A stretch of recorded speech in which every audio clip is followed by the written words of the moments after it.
Keep Sunday morning. Now this is the third Sunday. I have to count three, or if we want to be European, the we have got with us Cliff Winnig. Now Cliff Winnig is we are gradually evolving into third Sunday with Cliff Winnig, and Hi. it's being fun. Cliff, tell us what magnificent, marvelous, wonderful people you have brought to grace our day. I have brought you the most magnificent and wonderful people it is possible to bring. I'm going to go in the order of my screen. To my left is Madeleine Robbins, a fabulous writer, and she has written the Sarah Tolerance alternate history Regency mystery novels. She has written Regency romances. She has written an historical novel from the perspective of the witch and Rapunzel, where she's a medical doctor. It's awesome. And more to the point for today's topic, she has written a Daredevil tie-in novel a little while ago. She has also worked in the publishing industry on the other side for Tor Books and such not. David Boop has edited many anthologies for Baen Books, and you're up to many now. 5 is many. He has Working on number also 6. written all sorts of things, including he has just told us a Mechs versus Kaiju comic book with Kevin J. Anderson that's going to be coming out. His novel, which is the Drowned Horse Chronicles, Volume 1, I believe, just came out in last fall, and it's a weird Western, and it's really good.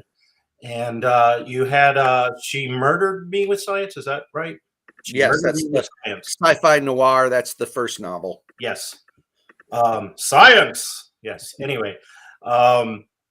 And he has, more to the point for today's topic, also written for various pulp characters who he did not create, but who he has written for. And I'm editing an anthology of Green Hornet and Kato stories. And he's editing another anthology, this one of Green Hornet and Kato. Excellent. So for those of you just tuning in, first of all, I'd like to apologize for my sound quality last month.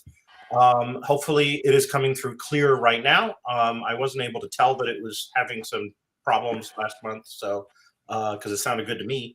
But hopefully all is clear and everything is beautiful today. Trying a different setup. And second of all, the topic for today. And we're hoping to get one more author on here, but for now we've got 2 fabulous authors, and Bob and me. And the topic is writing for existing IP, and also writing in shared worlds. And I'll briefly introduce myself. I'm also a writer, not an editor, but I have written for one property in a very strange way. I've written a Chronicles of Amber story in Roger Zelazny's Amber universe, which was published in the one paying market that Roger Zelazny actually allowed to write people to write Amber stories in. But that's a story, and we'll see if we get to that in time. And I've written 2 stories in shared world anthologies, one of which was Ether Age that came out from Hadley Row Books and M-Brain Press a while ago, and one of which is in the forthcoming Many Worlds shared world created by Cadwell Turnbull that will be coming out April or May. So I have some small experience in this realm myself. Alrighty, is everybody ready to talk? Good. I think Yes. so. Okay. So I'm going to start with Mad, if you don't mind. And Mad is short for Madeleine, for those who don't know that. Mad, you were writing Regency romances, and you were writing other of your own works, and then somehow or other you wrote a Daredevil book. And can you fill us in on the somehow or other? Why, I certainly can. I had been working at Acclaim Comics as an editor, and they downsized to about 3 people for reasons that are far too tedious to get into here. And I went customarily in my unemployed state to a standing Wednesday lunch with a bunch of people in publishing of various flavors. And one of the people there was Keith DeCandido, who was then editing Marvel tie-ins for Boulevard Press. And I said, if you have anything, and he said, oh yeah, well, sure, sometime. Who's your favorite character? And I said, Daredevil, hands down. And he Why? said, oh, damn, we've got Garth Ennis Madeleine? writing a Daredevil novel, so I don't need one right now, but I'll let you know. And if something else comes up, and I said, cool. Madeleine? Yes. Why is Daredevil your favorite? There's a part of it, the fun I had in writing it was kind of writing him as to draw out the things that I found interesting. I think the idea of negotiating the world with different sensory input was fascinating to me. I found the fact that he was very often written with a strong Catholic choir boy moral framework was really interesting. And I like redheads. So that's 3 decent reasons. So about 2 weeks later, I get a call from Keith saying, Warren, Garth had to drop out. Do you still want to write one? I said, sure. I have nothing to do. I have 2 small children and no job. Yeah. And he said, good. I need a 25-page outline. I have never outlined anything as it had to be chapter, beat. It was like writing a very compact, occasionally breaking the fourth wall novel. And I sent it in, and he got back to me and said, this looks really good, looks really solid. I'm going to send it to them. Start writing, because it will take them forever to approve the outline. But I don't think they're going to have any trouble with it. So that's like June. I finished writing it in early September. At no time do I hear that the outline has been approved. So I'm kind of hoping that everything is okay. And then I turn it in, and Keith says, yeah, I think it's really good. I'm going to send it to them. I said, okay. A week later, I hear that, oh golly, they've approved my outline. They had 3 very small, they wanted me to drop in a mention that Foggy Nelson had once worn the Daredevil suit. There was one thing they didn't love for continuity reasons. You also have to say, okay, during the 40 years or whatever it was that Daredevil has been running, in whose run of issues you're parking the character. So a little thing about, it was which version of Daredevil I was working out of. And Matt, yeah. Does this mean that there's like various reboots during the run and you had to pick the right This reboot? was just before, oh God. I'm blanking on the name, but there was the run that I had was not one of the really exotic reboots. I can't remember who it was. Somebody who, it might have been Joss Whedon. I don't think so. But somebody on that level had come in and basically blown up everything, had killed off Karen Page, made her a junkie, and then killed her off, and all sorts of other things. And so I was before that. Okay. And you were before the MCU, right? So. Oh yeah, this is the mid-90s. Yeah. So they approved the book, and it went out. Oddly enough, because the cover was so cool looking, they didn't notice that my name wasn't on the front cover. It's on the spine, it's on the back, it's on the channel page, but not on the front cover. Oh well, but it's a really cool cover. It's okay, it's Daredevil. Yeah, well, the thing is, All right, Got what I'm you going to need. go back into the Pleistocene era when I was in college, and I have a degree in theater. And one of the things I did was to, uh, for credit, I designed sets for a production of The Fantastics, which is a show I love. And the director had a very specific set that he wanted. So I didn't get to actually design much of a set because every time I came up with something that I thought was a little different, but kind of in the spirit, no, he wanted it like the original show. And I complained to the guy who was running the program, and he said, he's the director. He sets, you're playing in his world. Right. And Auteur theory. yeah. And I was a little grumpy about this, but my grade was hanging on it. I said, okay, fine. So I gave him exactly what he asked for. So in a sense, this prepared me for Mumbled years later playing in somebody else's sandbox.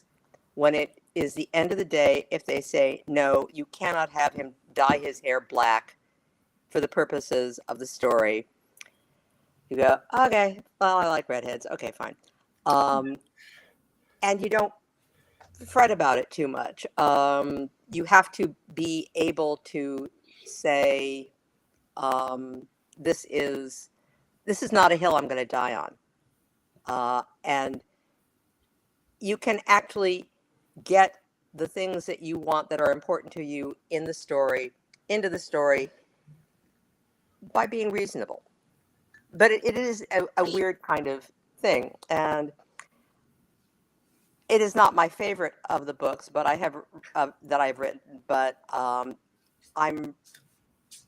happy with it. Still, Mumbled years later. Cool. Thank you.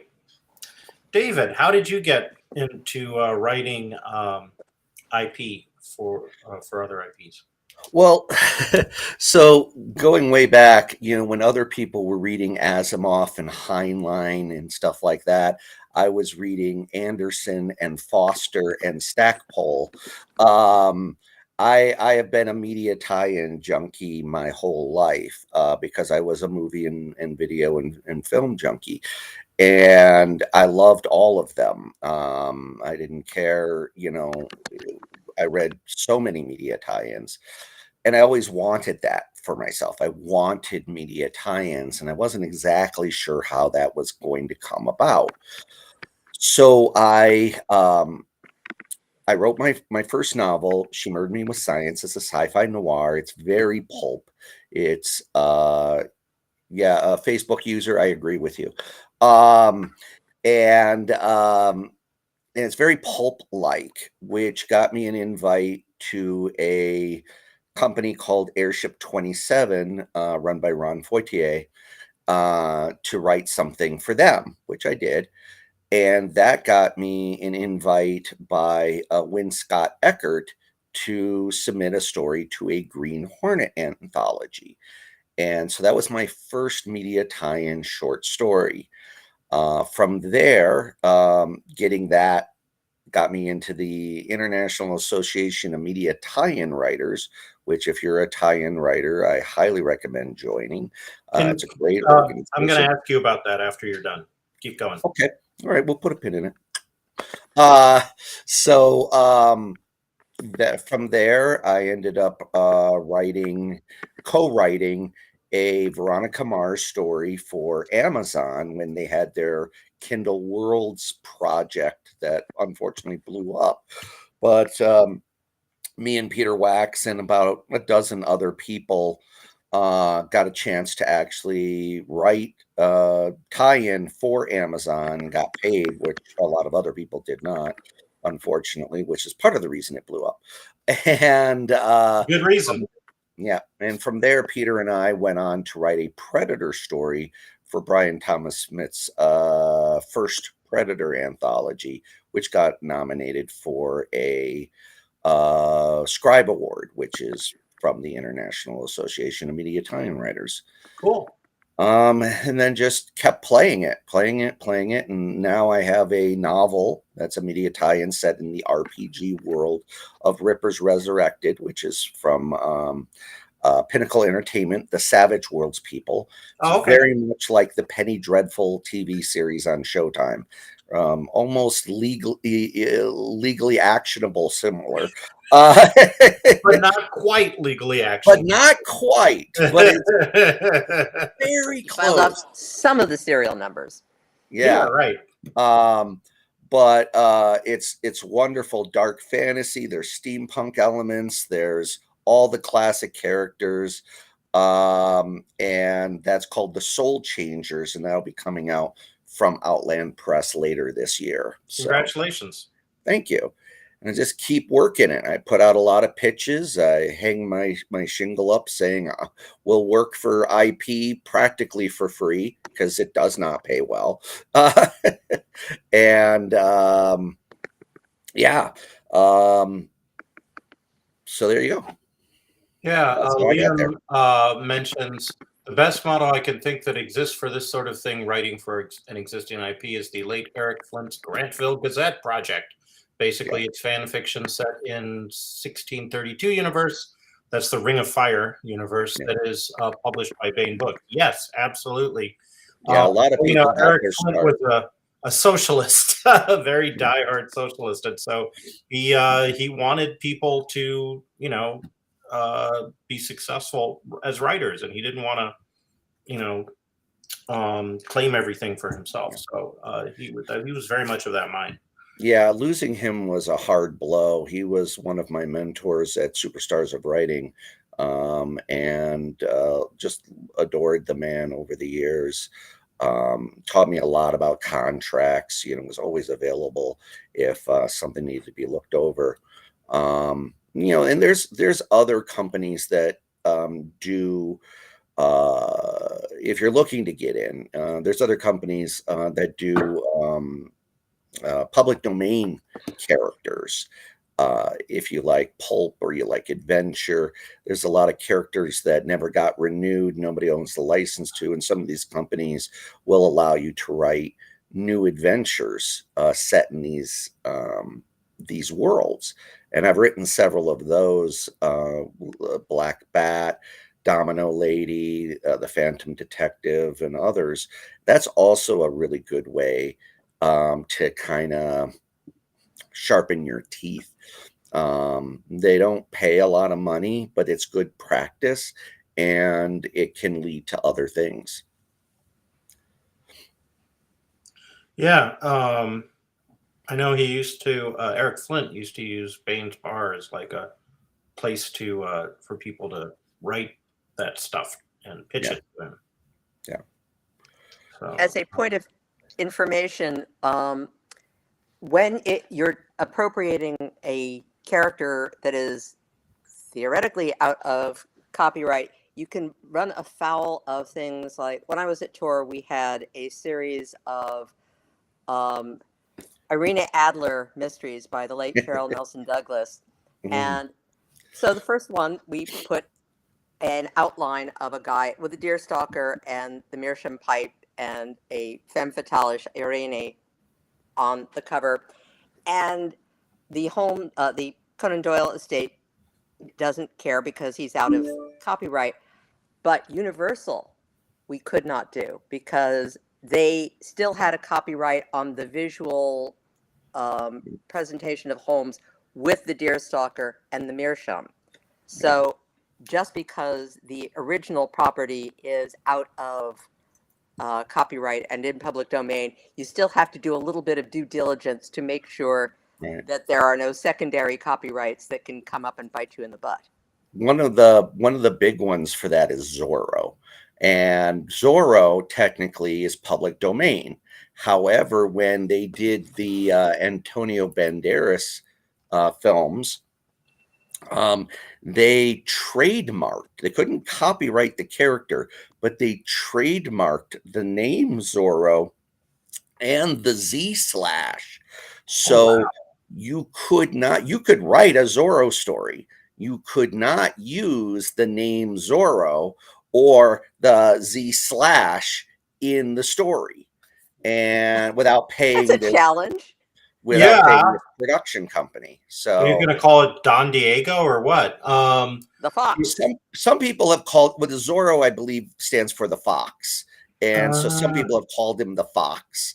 I know Isabel Allende wrote a couple of Zorro books.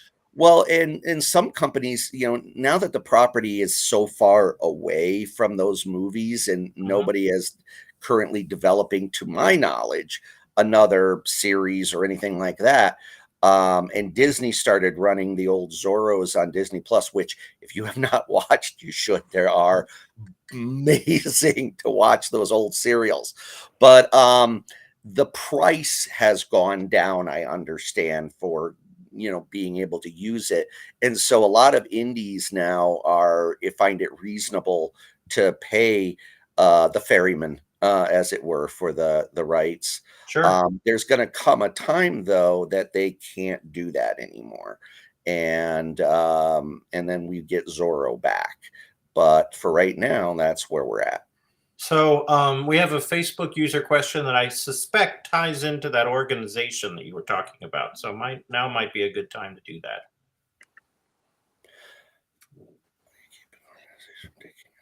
The question is, okay. How do you keep an organization from taking your outline and giving it to someone else? What's the recourse? So you got a couple of... Yeah, I mean, the only protection you have in that is if you have an agent and you submit your stuff through an agent. But also keeping a due diligence on things like emails. For example, setting your emails to have a return receipt to show that the publishing company did indeed receive your outline, open the document, and so forth. It's not gonna help much, but it will, like, if it ever got to a legal thing, having those records are really important. Most companies, and this is the interesting thing, when we talk about, theft of intellectual property and stuff like that, most publishing companies don't have time to steal other people's work. They have so many people submitting, tens of thousands of submissions every week, that they have to slush through, or their interns slush through, and things of that nature, that if they have an idea, they've come across an idea that's good, but maybe the author isn't ready, they'll just either pass on it, or they'll pay you for the whatever, give you some money, and then hire somebody else to write it. They don't have time for legal stuff.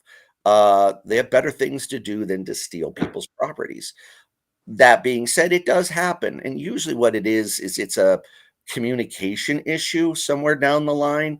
But I was once told by a mentor, the person who's most likely going to steal your work is somebody in your writers group,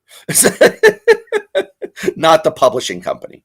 When I went to Clarion, there was a guy on the last day who went around trying to hunt up all the copies of everything he had produced because we were all going to steal his ideas. A rule of thumb that I have learned, because I did read a lot of slush, is the people, by and large, who are most concerned about having their ideas stolen are very often the people whose ideas are not particularly original or interesting. That being said, I have seen an editor find a book where the ideas were great and the writer wasn't there yet, and bring that writer along. If the idea and the underlying ability of the writer seems to an editor to be good enough, they'll work with you. Yeah. Now, with Marvel, certainly, I would have to pull out my contract from wherever it is moldering, but I suspect there was probably something in there that says, oh, by the way, if this doesn't work out, we dibs all the information in your outline. Have a nice day. Right. And that is, in which case, you have no recourse. Go off, lick your wounds, and do something else. There was a big scandal a few years back with a contest to write the sequel for The Dark Crystal. And they made it an open call that anybody could submit a story or an outline or whatever for a Dark Crystal sequel. Yeah. The problem was that the contract or the guidelines say that whatever you write and submit becomes theirs. And you have no recourse at that point. They could just take it and produce it and never pay you. And this is not an uncommon thing with certain companies. But that's why I didn't send them anything. Yeah, but read the fine print. Yeah, but they're not stealing it because you submitted it with that guideline clearly stating what they intended to do. So it can't be considered if submission is acceptance of the guidelines. So when somebody tells you they're a crook, believe it. Yeah, and their TV show that they eventually based on Dark Crystal apparently did not do very well. I thought it was very interesting, but the problem with prequel series is that we is that we already have in our minds a conception of what that prequel looks like, based on what we've learned through the original work, and it never quite matches.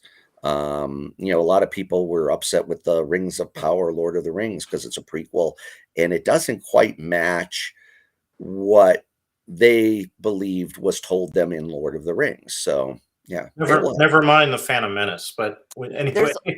There's also the issue of if you are working in somebody else's universe.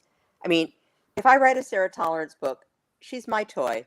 I've invented her. I've invented the whole, all the people in it.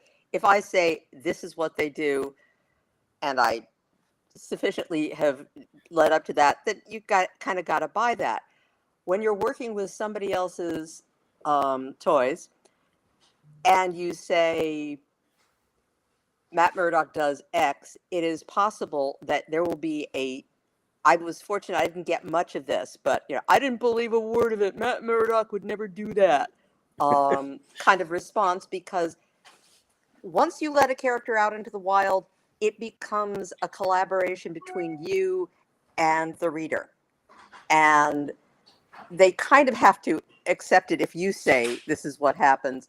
But people have been reading these characters for, in some cases, 100 years, and may have preconceived notions and not like your interesting new spin on the character.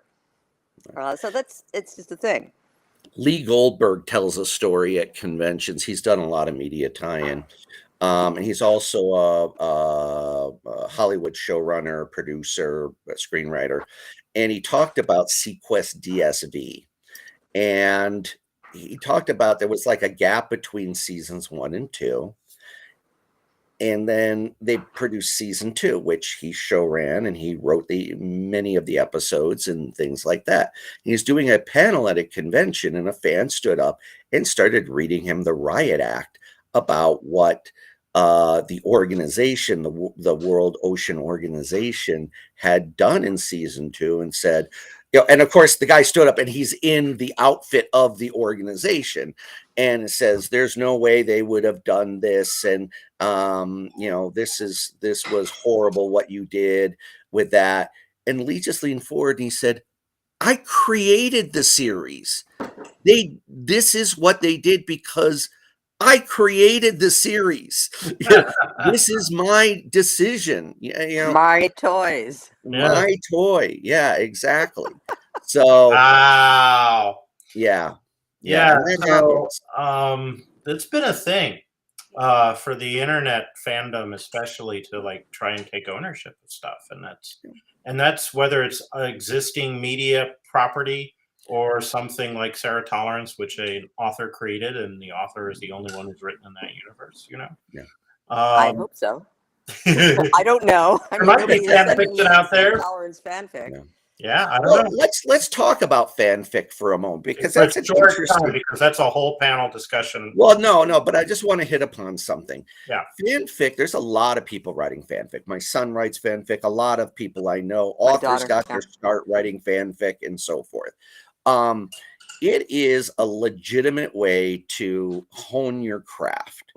But there's a point where you have to step away from fanfic, because you're no longer building on your own creativity. You're just kind of building on other people's creativities. And don't get me wrong, there's some really creative stuff. I have one author I know, Dana Bell, who loves to cross different IPs. It's a big thing with her, and that's her fan base.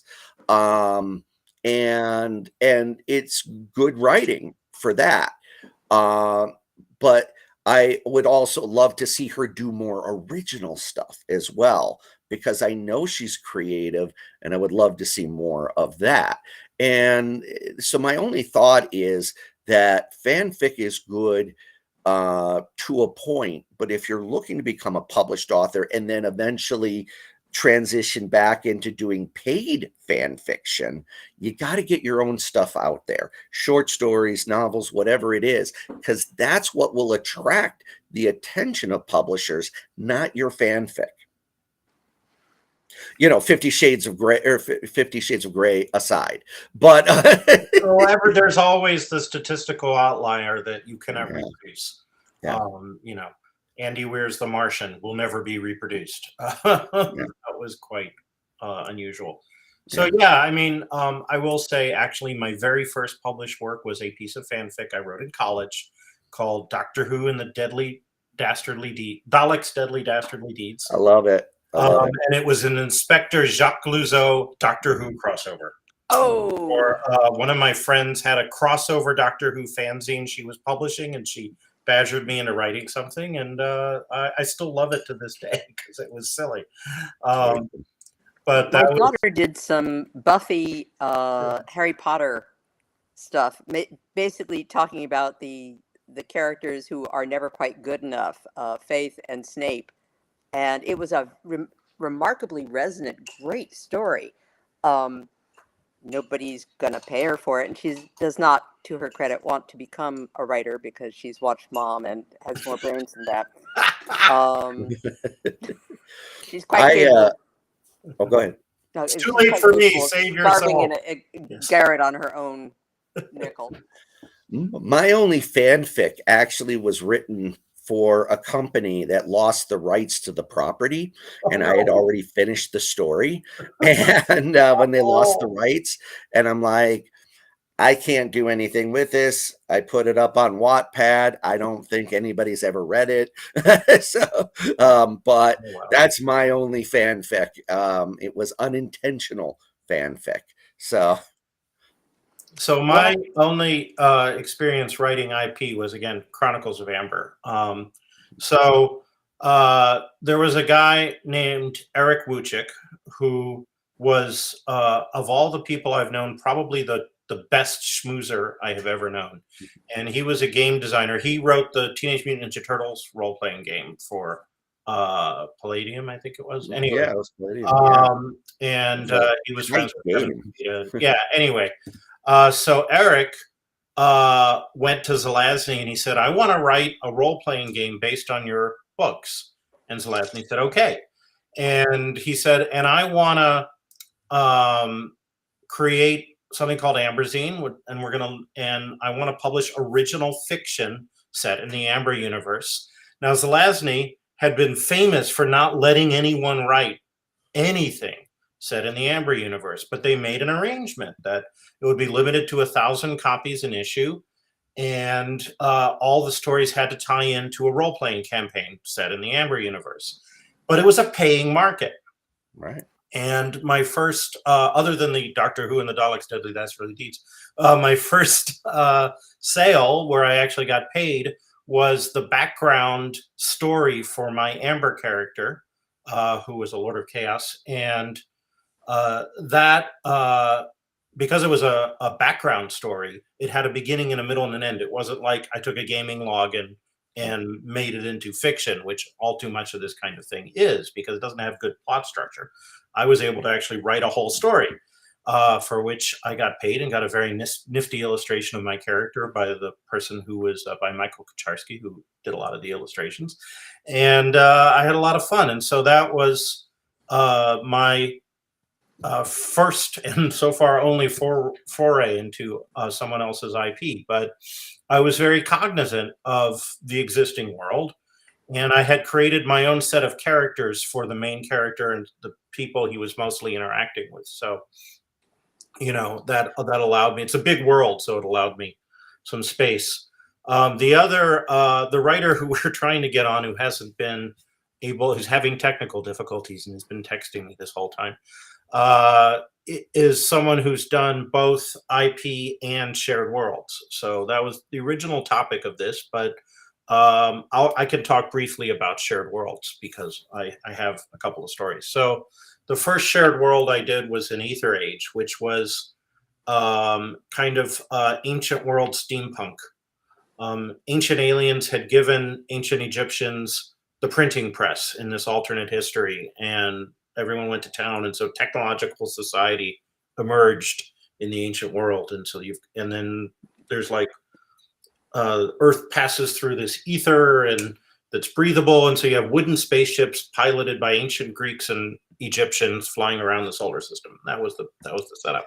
So kind of like Space 1889. It was kind of like Space 1889, but it was with ancient Greeks and so people went to town. It's a great book. You could still get it. At least you can get the Kindle version, and I think you can get the paperback too. But it's called Ether Age, Helios. It was the first volume. It didn't do well enough for there to be a second volume, but it was a lot of fun to do. And then the current project, Cadwell Turnbull, who's written a few books lately that have been very well received, created a world called Many Worlds, which has a bunch of parallel Earths in it. And I have a story in that book that's coming out in April or May, but it's going to be the first of many. There's also a podcast. But that was interesting because what he did is he talked to, I think he talked to George R.R. Martin directly, but certainly got his permission to base the contract for that shared world on the Wild Cards contract. So it's a shared profit kind of thing. I mean, we all got sort of paid. We got paid in advance, and then we get royalties if we sell through our advance. So it's a really sweet deal. It's very, very different than working with existing IP because we're co-creating the world. I mean, there's a Bible that Cadwell wrote, but there's also anything we do that adds to it. It's now canon. Right. So. Yeah, the Bible is an interesting thing because it can be very specific or it can be very loose depending on the IP and the publisher and so forth.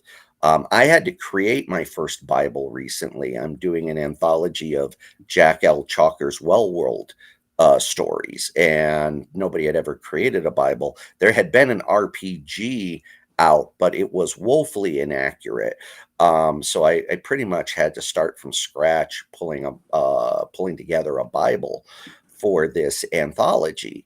And you have to be as specific as possible, but without so much specificity that the authors can't create something new within it. So you just have to have these borders that says, this is the known world. We know this about the world. Within that, if you come up with something new, as long as it fits within this, we will take it under consideration. And, Well World had thousands of alien species on it, of which only about 300 over the course of 10 novels, Jack actually identified. So people could create new aliens if they wanted to, but it was better to stick with the known ones, even if there wasn't a little bit of, even if there was just a little bit of information on them, so that it appeals to the fan base, right? And that's the big thing, is if you've got a fan base for something, you've got to make sure that they accept what you're creating, the new stuff, because it fits within the framework of that. Yeah, so let's talk about that. Let's go back in time to when you and I don't know if Madeleine was doing this as well, we're young people reading media tie-in fiction. Like, I loved the Alan Dean Foster novelizations of various things, like Alien and Aliens and Star Wars and Splinter of the Mind's Eye and things like that. And I know you read a lot of that, as you said. And so, as a reader, what do you want when what things that I wanted as a reader when I was reading media tie-in fiction? First of all, I wanted the infinite budget that comes with prose, right? Right? There's no limit, especially before CGI, there were no limitations. I wanted an expansion of the world, right? I wanted to go somewhere I hadn't been, some aspect that hadn't been covered in the movies or the TV show or the comics or whatever. And I wanted it to feel like the world, right? I wanted Splinter of the Mind's Eye to feel like Star Wars, for example, which it did. I wanted the old characters, but I also wanted new characters. I was reading like Han Solo at Star's End, right? Those books. Yes, and the Lando Calrissian books. They had to feel like Star Wars, but I wanted them to take me to new places. So there's a tightrope act of somebody writing for an existing property. Do either of you all want to talk about that? John M. Ford of blessed memory wrote a couple of Star Trek novels rather. And up to that point, I think Paramount and whoever was the publisher, I don't remember off the top of my head, were just sort of thinking it as Star Trek flavored product. And as long as it had names of the characters, they weren't paying a whole hell of a lot of attention. Mike Ford wrote a musical. How much for just the planet? Which is, say it together. Holy rat salad on a biscuit. It was the most amazing thing. He's got people bursting into song. You've got Klingons and the original Trek crew, and they've found a planet that is chock full of dilithium, and both of them want to come over to our side. We have cookies. And the people on this planet, as a way of, I'm spoiling things, oh well, it's hard to find this book because after this, Paramount cracked down really hard. They didn't notice what they were doing until this book was out, and then somebody read it and went, holy shit, wait, what? You did what? Kirk is singing? And Mike had and could sing to you all of the music to all of the songs that he had written, but it's just the lyrics. And everybody sounds like themselves, but they are in this Star Trek goes goofy to the nth power kind of universe, and it is absolutely glorious. After that, Paramount ground down and became much more attentive to the products that they were turning out. I will say, you want to know, fiction is nothing. I worked in comics working with somebody else's IP because we did some Disney comics. They don't care so much about the stories. Every story has to be approved down to the dialogue level, yada yada. But oh my God, you get one hair of Aladdin's coif out of place, and you go back to the artist until it's right. The visual Bibles on those things are breathtaking in their thoroughness. And this is something that Disney in particular has had a lot of experience with, because you go into Disney as an animator in the old days when everything was drawn, and you had to know how to get it right from every conceivable angle. Um, so yeah, there's a mama bear, this is my child you're fussing with strictness that they can get pretty crazy about. Bob has pointed So, out. but yeah, so let me add on to what Madeleine said. Okay, you'll drop it in subtly. Good. Yeah. About working with IPs or intellectual properties. Very The subtle. idea is Paramount, especially after that, cracked down not only on fiction, but also the RPG. There is a very famous story within the RPG community of how FASA lost the Star Trek license because they put out a Starfleet operations manual, and there was a section about Starfleet sanctioned assassinations. And Ooh, Gene no. Roddenberry had a fit. Whoa. My Starfleet would never do such a thing. Sanctioned assassinations. That's what the bad guys do. At least until Oh, Star bless Trek him. DS9 came out, and we Right, found but then out that Section Starfleet- 31, yeah, Section does 31, exactly that. right? Which is almost like a middle finger to Gene Roddenberry because he was so totally against that. But if you're going to write something real that feels real, sometimes you have to understand that you can't Mary Sue the shit out of it, stuff out of this. So yeah, there's only one Bob. Facebook's not going to ban us, sorry. But anyway, no, but that's a famous, and because they had done that, they had to reprint the entire run.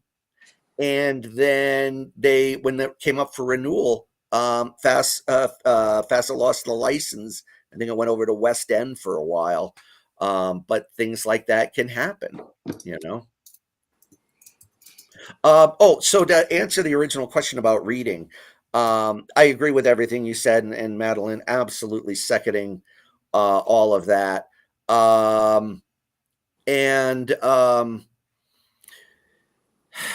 As a reader, especially in properties, you take Star Wars and Star Trek, who had for a long time nothing new produced. You want to see an evolution of those characters.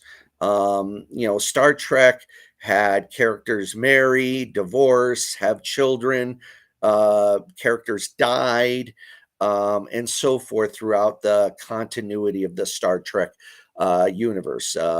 Dayton Ward, who's been kind of the keeper of that for several years now, and Kevin Dillmore, got to say what the future of these characters looked like because we didn't have anything.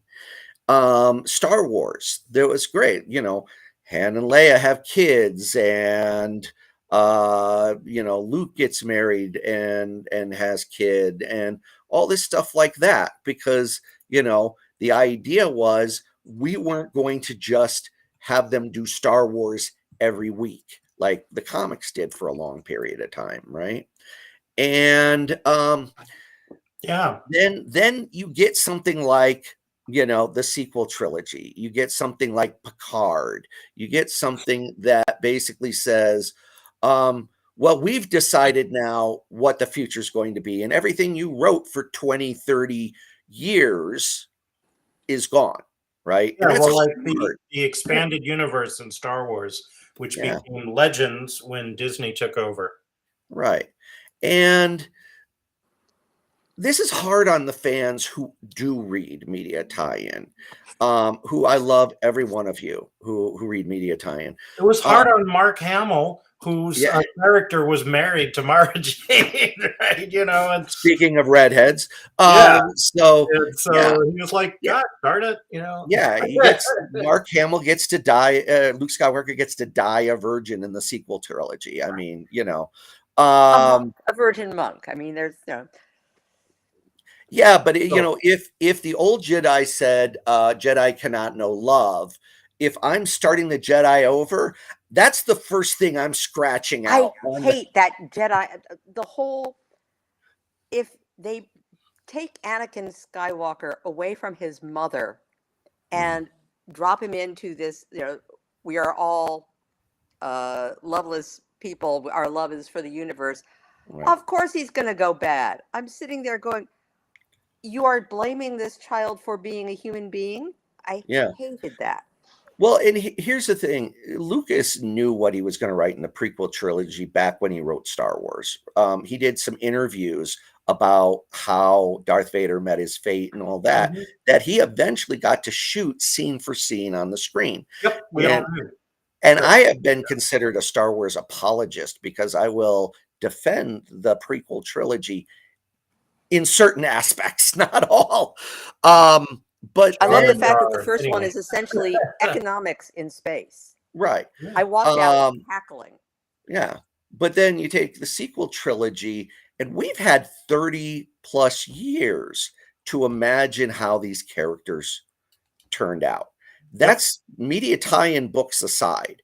But you look at the media tie-in books and you say every one of these fans, or every one of these writers of media tie-in for Star Wars were fans. They truly loved the series. J.J. Abrams, I don't see him as ever being a fan of the series. I don't think he was a fan of Star Trek. I don't think he was a fan of Star Wars. I think he saw a paycheck, right?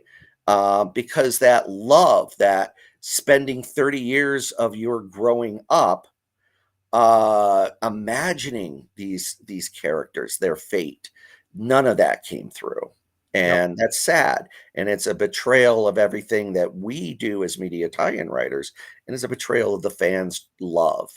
So On the other hand, I will say that even Star Trek, the aired episodes of Star Trek contradict one another on a regular basis. The same is true of Doctor Who. Famously, there were 3 origin stories for the Loch Ness Monster in aired episodes of Doctor Who that contradicted each other.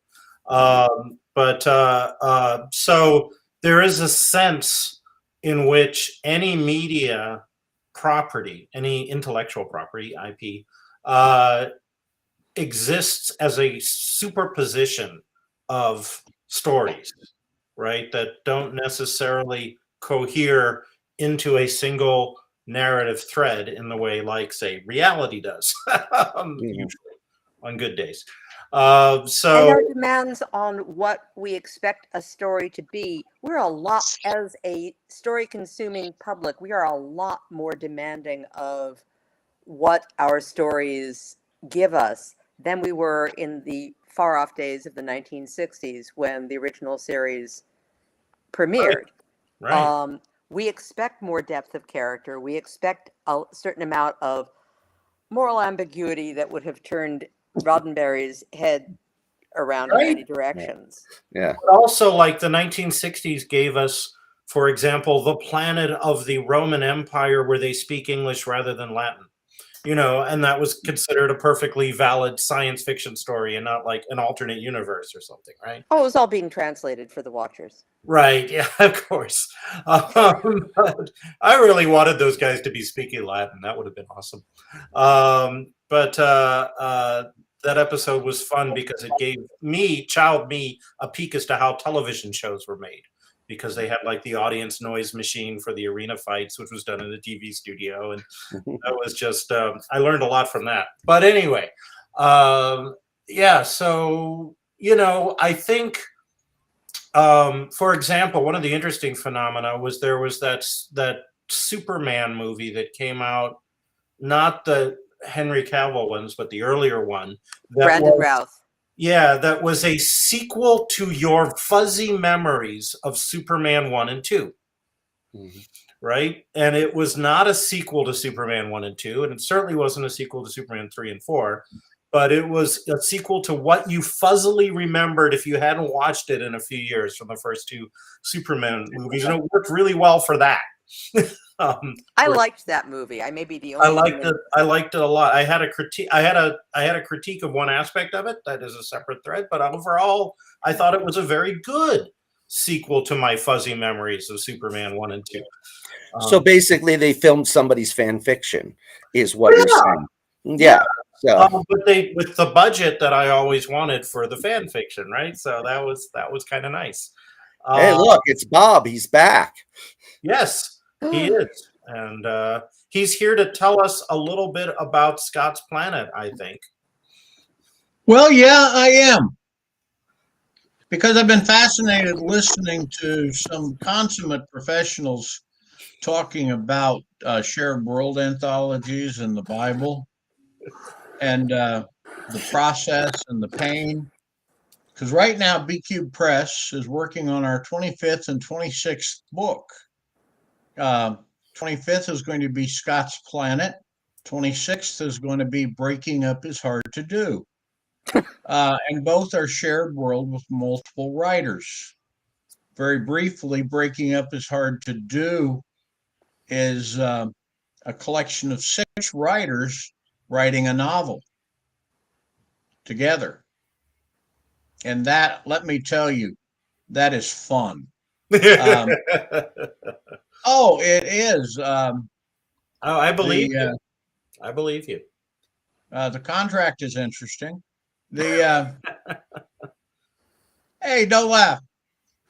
Since it's a 3-novel set, they all have the option to quit and leave their characters behind, or they have the option to be in the second, work on the second and third novel. So I want to be the writer whose only contribution is the word "the" over and over in various pages. That would be mine. Well, here's the beauty of it: you get your basic fee, and then you get paid by the word. So yeah, you do that, the works. But the most fun we're having right now is Scott's Planet. Now I put it in the oh, and by the way, on the one where Breaking Up is Hard to Do, there's one writer that we have that is going to be a lot of fun to read. It's going to be David Gerald writing as Jim Wright. Oh goodness! You're writing a novel about the politics of the breaking up of the efforts to break up the United States. You know, Jim Wright's going to write columns on that one, and Jim was very busy, so we got consent to have David write them. So David is writing Jim Wright's blog posts under a different name. Yeah. We have a I think you've just sold our studio audience looking at the comments on this book. Oh, wait. Well, you haven't seen who's writing Zucker Carson. Zucker Carson. We're changing his name. David made us do it. But I have a college professor in Galveston, Texas, who teaches advanced writing. And he's doing that one. Oh, guys, yeah, I know it sounds interesting, but I tell you, it is more fun. But I'll tell you the basic premise. Trump runs for a third term as a third party candidate. A person who looks a lot like Trump, person who looks a lot like Kamala Harris, with a person who looks a lot like Pete Buttigieg, is running as vice president. The right just can't handle a black woman president, promptly assassinate her, and along with 3 Supreme Court judges who accidentally show up.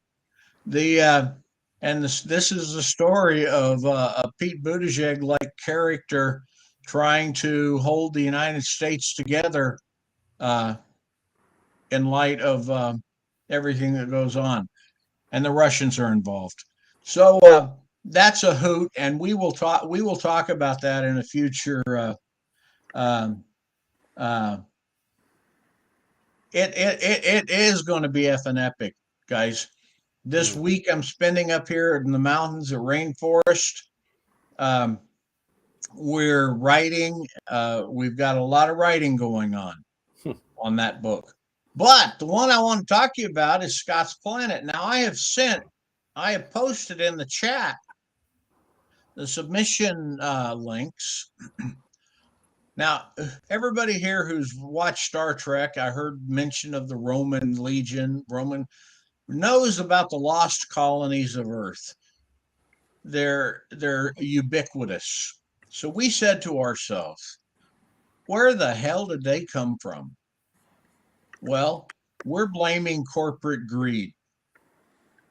Once they developed faster than light travel and could get to the asteroid easily and just set up giant factory ships, they realized they could build colony ships rather cheaply. And so they built them by the hundreds and sent out colonists to planets that they had discovered by the hundreds. So there's hundreds of colonies now out there. And then, we're talking corporate. Corporate says, well, we got to make money. And all of a sudden they go to colony A, which is on Scott's Planet, we'll call it A. And by the way, Harry Turtledove reviewed the original short story for this and sent me the most incredible review I've ever got from Harry Turtledove. Good story. That sounds very much like Wow. Yeah, I didn't need any more. Any Yeah. more would have detracted from what I chose to take out of that. In fact, I got a note into him saying, "You want to write the foreword since you made my whole career work. When the first story I ever publish, I get you saying good story about." So here's the deal. We put together an open call out there that said it's a shared world. And here's the Bible, a page and a half. And then the questions started rolling in. Any of you guys who have actually clicked the link for the Bible now recognize exactly what David said. A Bible is a challenge. You can either write it so detailed that the writers feel stifled, or you can write it so loose that you have to say, where in God's name do you think that story fits? But the deal is this. We have, after 10 years, per the contract, the union exits, the people who are establishing the colonies. They say, thanks, have a nice day. Oh, and by the way, any of you guys want to leave, you can leave with us. And we're taking most of our good stuff with us. And so you get about 1,300 people that decide to stay. And this is basically their story. Like I said, it's kind of a hope punk thing because you're getting to start over and build society the way you see it. The world they're on is in the early Carboniferous analog to Earth. So it's not a dinosaur story, but there are creatures there. There's the sea life is somewhat well advanced in terms of you don't go out in a canoe and throw your rod and reel out, Centipedes are 10 foot long and taste a lot like lobster. And the only thing we took away from the Carboniferous is we took away the trees. Because you can't, if we give them everything, it'll just be the Swiss Family Robinsons all over again. Yeah, oh, look, Mom. Spoil them rotten. Yeah. Go on. Say again? I said you'll spoil them rotten. Yeah. Yeah, I know. Makes it too easy. And then to throw in just a little bit of fun, we had 200, 300, what we would call maybe political prisoners, maybe forced evacuees, because we figured that someday Chile is going to go into where they have all of the lithium, because they have a lot of it, and going to start wanting to do some strip mining, big versions of it. And they're going to have people objecting to that. So there's a colony of Chilean people who really thought that was a bad idea. They're going to be dropped off on Scott's planet as their colony is evacuated. And so that throws in they're going to form the basis of our fishing economy. So we're having a lot of fun doing it. We are just trying to play it pretty straight. No magic Rajira shows up, anything like that. So yeah, it is. And so it's not like you're left there without technology. Now, there's one thing I will give you guys a piece of it. We have the original ship was converted to a space station that still orbited the planet, and the person there didn't want to leave, and so she sabotaged the engines. So now we have people living, or a person and her two pugs living. Hey, let's not say anything about pugs, because I can tell you this. Oh, Oh, where is he? I would Oh, want look at that face. look at that. Oh, Okay, one, Yeah. 2, 3. Oh, Oh, yeah, she's up here at Rainforest. I only have one rule, and that is bald eagles aren't allowed to eat her. Have you told the There's bald a- eagles? yeah. Huh? Have you told the bald eagles this?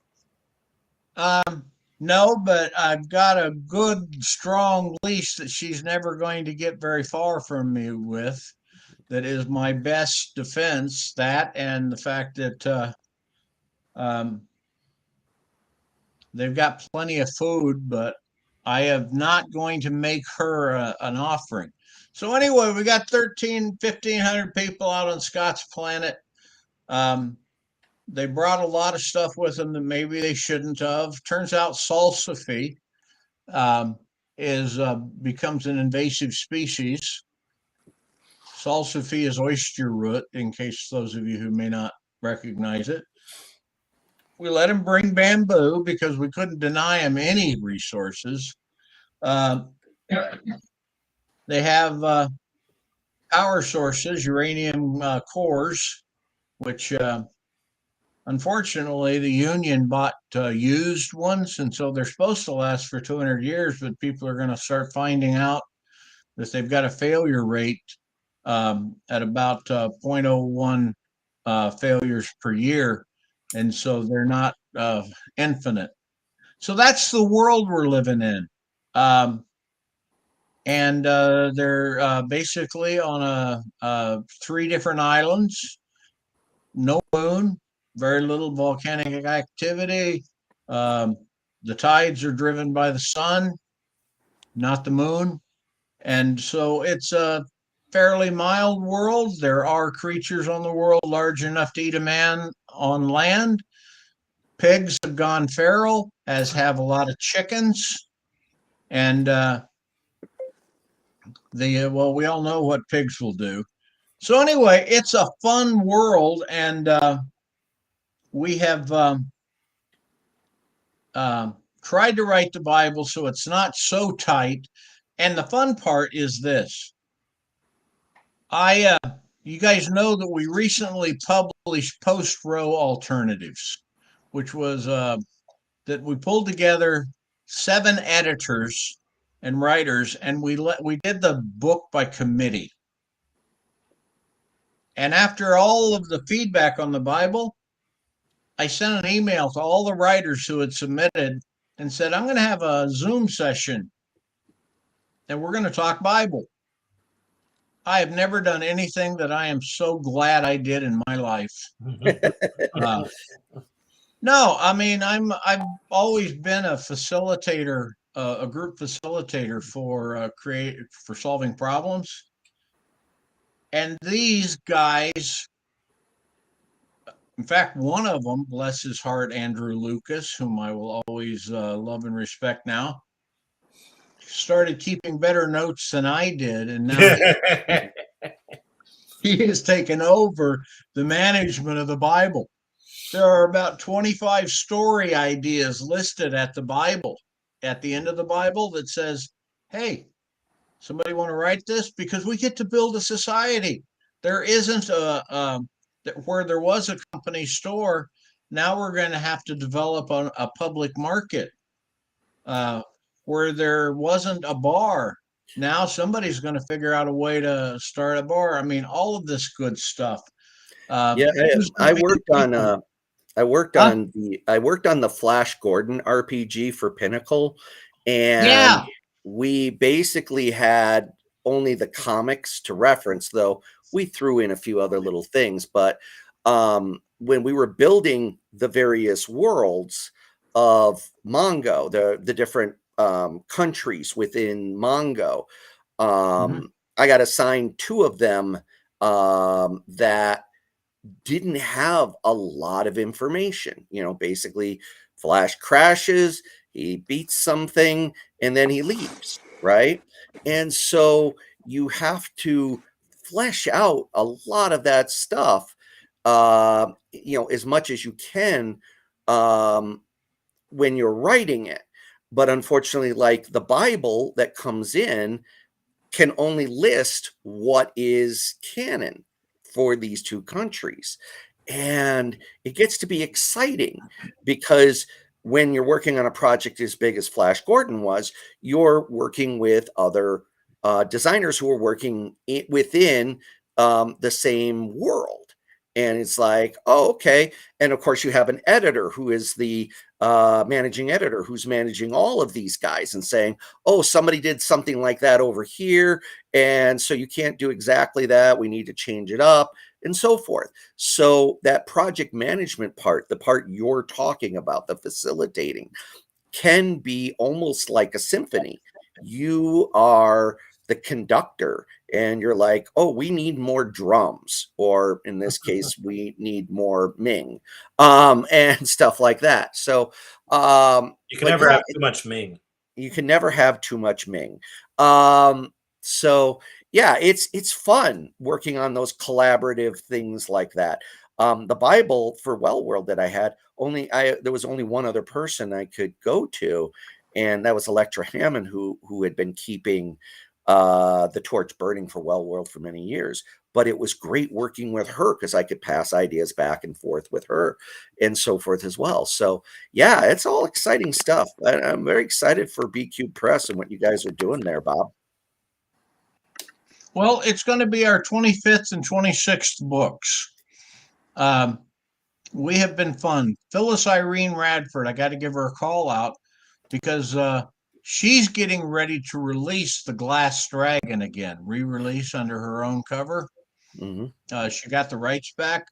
Possibly one of her most loved fantasy stories, and she is a brilliant writer, and I'm looking forward to seeing it come out Yeah, I have her again. in one of my anthologies. So Yeah, the Wild West, right? yep, And yep. you and I are Weird, in weird, one of her anthologies. Weird West. Yeah, I think she's in Straight Out of Deadwood with you, Cliff. Yeah. Yeah, but also you and I are in Gears and Levers 3. Oh yeah, that's Oh, true. Gears and Levers you're 3 in as well. Gears and Livers too?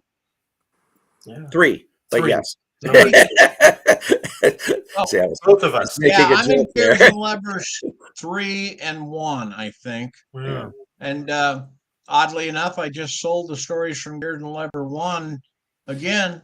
I love reselling stories. It's one Well, of my and favorite things to yeah, do. and my story in Gears and Livers 3 is in my Mosaic novel, The Drowned Horse Chronicle, which just came out. So I got to revisit that story and build it up a little bit. My story in Gears and Levers 3 is a reprint already, so that was one. Hey, Madeleine, you got to get hot and start writing some short work. Sure. I am retiring from the museum where I work in December. After that, God willing, I hope my production increases. I have half a dozen short stories that are half finished, and 2 books that are half finished. So I need to get Hey, on it.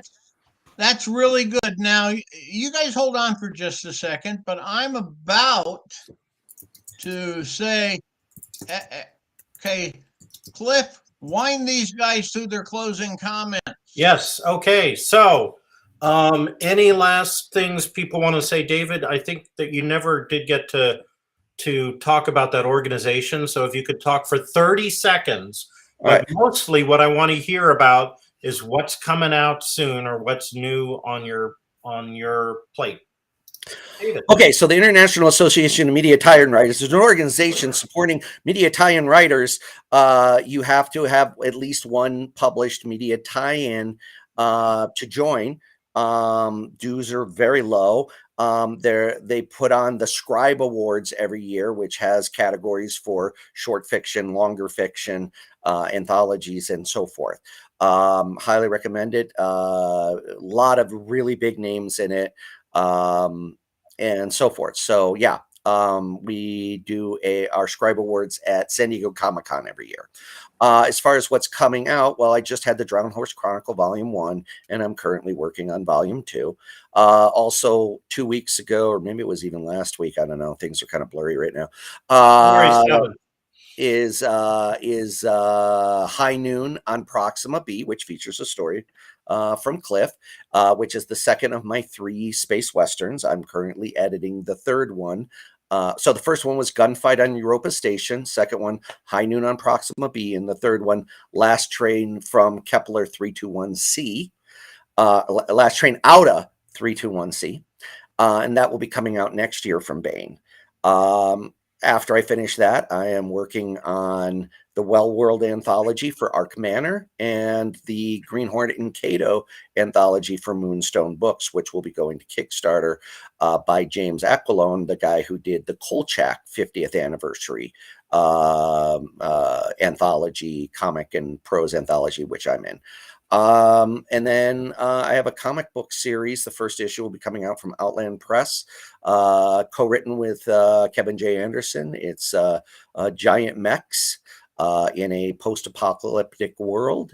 And the tie-in for Rippers Resurrected will be also coming out from Outland later this year. And then I've got multiple short stories and multiple anthologies coming out all over the place. One from Frog and Esther Jones, who Bob, you know, and I don't know if you know them, Madeleine, but they did a Cthulhu convention where somebody hosts a convention on a Cthulhu Hellmouth, and what kind of craziness that would impart. And one of my characters is based on a dear friend of mine, Stephen Bruce, as the guest of the convention. So with his blessing.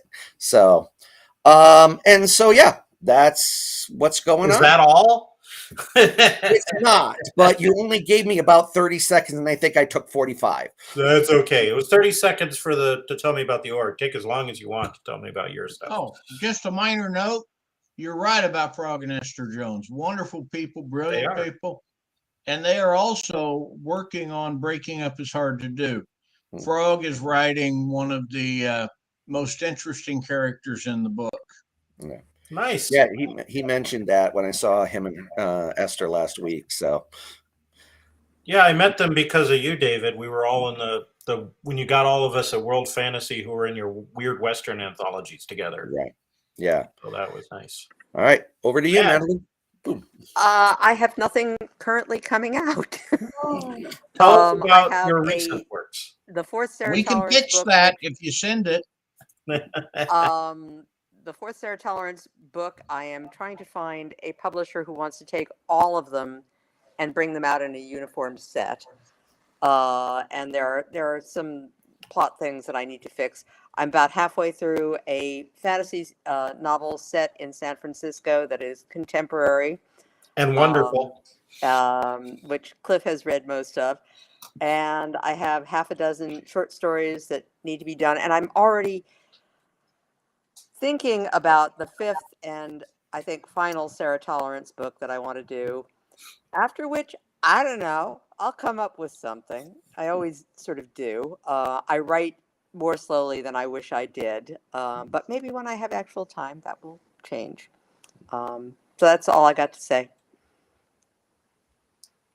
Okay. I do want to put in a plug for her novel from, how long ago was it? Sold for Endless Rue. That was 2012, I believe. Feels like yesterday. Sold for Endless Rue is the wonderful historical fiction novel about the witch and Rapunzel as a female doctor in the Middle Ages in Italy. Or is it Renaissance? Renaissance or No, Middle Ages. Middle Ages in Italy. And it's straight up historical. It's not fantasy, and it's really good. And it needs to sell more copies. So Sold for Endless Rue by Madeleine Robbins. All right. I've got a story that just came out in High Noon on Proxima B. I have actually the title story because I liked the title and I pitched the story to David and he bought it. So I have the title story in that. And then I've got in the Many Worlds anthology, created and co-edited by Cadwell Turnbull, coming out April or May, something like that. I got a story about that. Well, you guys rock.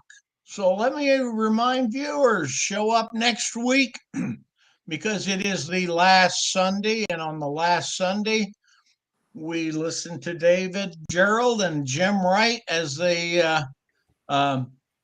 remind us that I won't give you a topic, because giving you a topic when those two get together is like saying, I'd like you to talk about this, and they'll say something to the effect of, speaking of shared world anthologies, did I tell you what an asshole I ran into down at the Walmart today? Yeah, it doesn't matter what they talk about. They could read the phone book, it'd be fine. They do it with such passion. So we'll see you next week, guys. Thank you, studio audience, for all your comments. Sorry we didn't get to them all, but we did read them all. Thank you for hosting. Thank you. Thank Great you. job. This was Cliff. fun. Thank Even you, at this Bob. ridiculous It was hour a of the pleasure. morning. Yeah, it's a pleasure meeting you, Mads. Nice to meet you, David.